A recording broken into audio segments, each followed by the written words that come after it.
had that mindset, well, I know more about the Bible. But So, Amy, sorry, I'm just arrogant. Sorry, I'm being rude, but I just want to quickly cut you off because I don't want us to move on without just having a look at what you've said. Now, what you said reminds me a lot of what I went through when my marriage fell apart.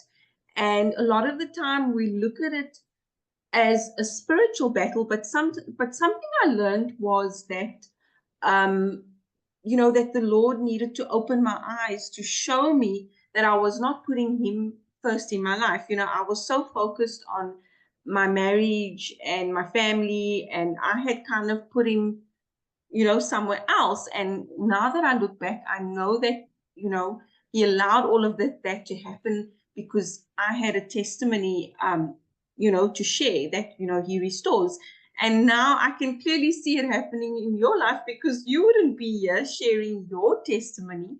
You wouldn't have become a wise woman. You wouldn't have learned all of these things. And one of the things that I want to ask you before you continue is, do you feel that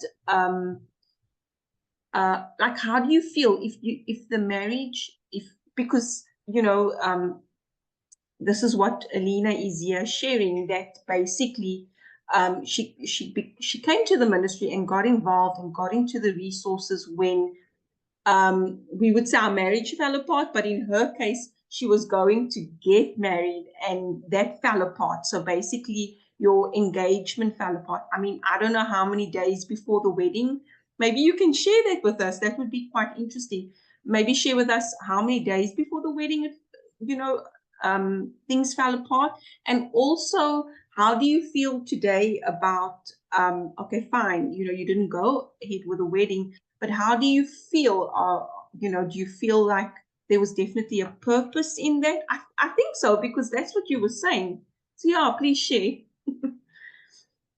Well, definitely. I mean, looking back, I was so naive, and also I wasn't a very wise woman. Yeah, looking none back, of us were. I've grown so much, and I was very happy just to be in my own little bubble, and like, oh, I'll just be a married wife, or have my own little family. And Okay. my thinking, I didn't think beyond any of that. I thought, oh, because we were working together, well, I'm being a good helpmate, I'm going to be part of the family, we'll work things together, we'll grow together, we'll build a life together. That's really my thinking. It was not so much more that is out there. And even with our friends group, so I have not been in contact with any of those friends or my friends who I consider as friends. But the Lord has brought so many other friends and so many other ladies into my life. Yeah. So I've gained so much. Though right in the beginning it was devastating. So was it a month or two before you were going to get married? It was just more than 6 weeks away. Oh my word! So it was very close. It was also very hard. It was 2 days. So originally I had wanted to get married when I turned 50. So it was 4 days away from my engagement party. Not the engagement, so the kitchen tea. Okay. The bridal shower. So everything was booked already. And that was also so hard. Like everything was planned. We had family. He had family coming from overseas. So it was also very public in the sense that we had to let people know it was not going to continue. Everyone knew. So it was nothing, I was unable to keep it private or secret because we had to let everyone know. So that was very hard. I know for him it was very hard too, because I was partly staying with him, so we shared an apartment. But I also still had my own place, and I was also again I had not made a transition across because in my thinking, oh well, only when you're married I'll move across properly. But then maybe also being in a sense of confusion, not making like yes, I'm committing straight away to you, and that's something that caused some issue.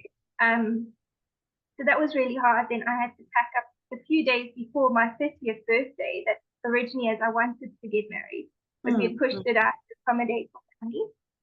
But I don't know But it was, it was very slow. So things were booked, organized, people coming out already.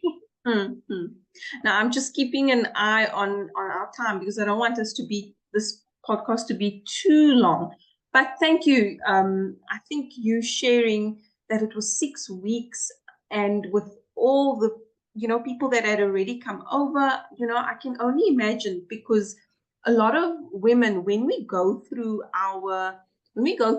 marriage struggles, sometimes a lot of the time it's in front of so many people and so many, I mean, that's what happened to me. So many people could see what was happening in my life, and I felt so much shame and so much embarrassment. And you even need a lot of healing from those feelings.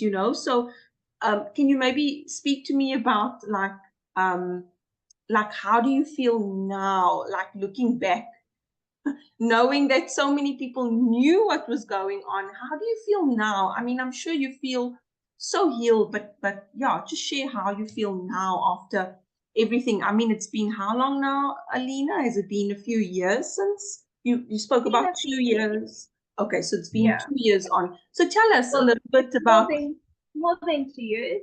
Okay. Yeah, so tell us a bit about that healing process. Yeah, because I'm sure a lot of it has got to do with the principles that you've learned, and yeah. So share with us about that. Yeah. So I think a big thing is, now I have the daily devotionals to go to. I have the Psalms and Proverbs. That is something that I've put into my routine because my life fell apart. I had no routine in everything that I would normally do. I had no support. I had to really start from scratch. I had my own little apartment house before. I was still in between staying with my sister in my own place, and it was a big mess. And there was this time period I didn't want to get out of bed. There was a lot of pain, heartache. Because we'd also worked together, then that work I had, now I had to do more of my own work. I also went overseas for a time period. This was also the Lord's orchestration. When I came back to South Africa, I really had to start from scratch. I've got to build up a routine, find some work. But it took a long while before that because I was trying things in my own strength. As I said, I went to tried to study it for a time period. I went to these different relationship recovery workshops, but that was making more of a mess, really. So now I'm in a much better place. I have these life-giving things, if I can explain, like the daily devotionals. It's a reason to get up. Going to the Wise Women Retreat, that was also so unexpected, but it was, I don't know, this boost of love and energy and God. Yeah. And so it's this desire to become a better woman, or God, the woman that God wants me to be. So it's been a process. It was not overnight. There's still, I cried this past weekend. I find when the season stage, I'm like, Lord, I still, like, I don't yet have that restoration. Okay, but it's your will, Lord, it's yours.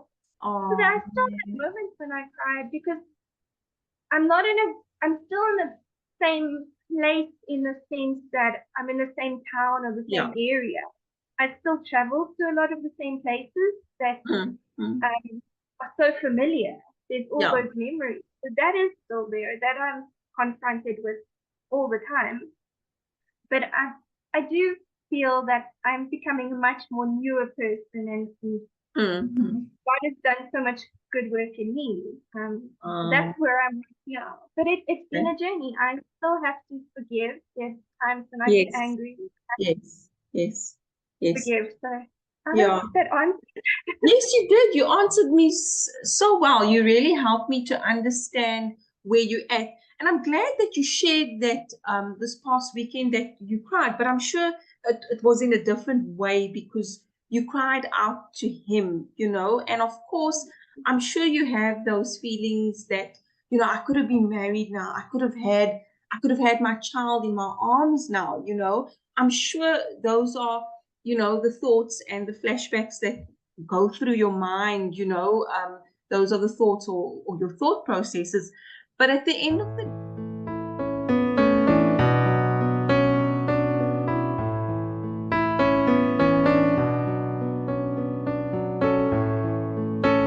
Hi there, ladies.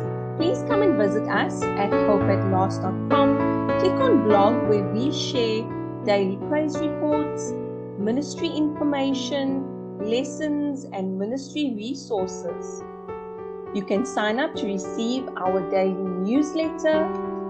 You can click on free courses for our free marriage courses, and you can click on our give button, which will take you to PayPal, where you can donate and give and sow into the fertile soil of restoring marriages.